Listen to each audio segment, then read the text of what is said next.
Le Brésil, c'est un pays à deux faces, vous savez, parce que c'est... D'ailleurs, les Brésiliens en jouent un peu quand ça les arrange.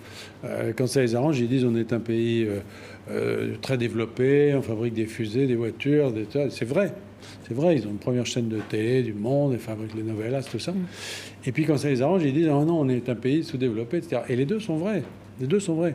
Et il y a une inégalité tellement forte. Alors, d'habitude, on ne la voit pas sur le plan de la santé. On la voit dans un supermarché, les gens qui sortent avec les caddies pleins et les autres derrière ils grillent. Bon. Mais là, la santé, très très nettement, c'est là que se fait effectivement le clivage. Bon. Mais il n'y a pas que ça. Il n'y a pas que ça. C'est-à-dire que... Et tas d'autres phénomènes, et notamment, je pense...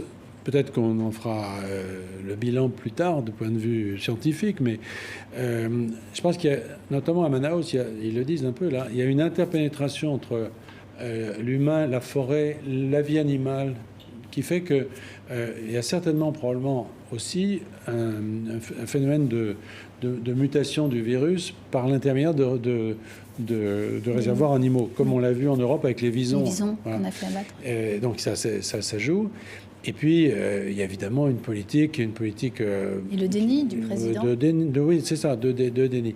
Mais il faut reconnaître aussi, et c'est pas du tout pour dédouaner Bolsonaro, pour lequel j'ai aucune sympathie, mais c'est que c'est pas facile de confiner des gens dans les favelas. Confiner le Brésil.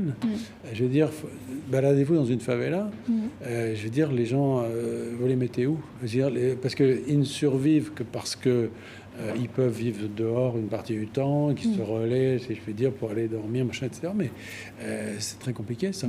Et il y a une promiscuité qui est aussi liée à l'absence de tout à l'ego, l'absence de tout. Donc, tu vois, le Covid, là encore, a servi de révélateur. C'est-à-dire que c'est comme une espèce de révélateur photographique. Et tout ce qui était un peu en demi-teinte, là, ça saute aux yeux avec cette maladie.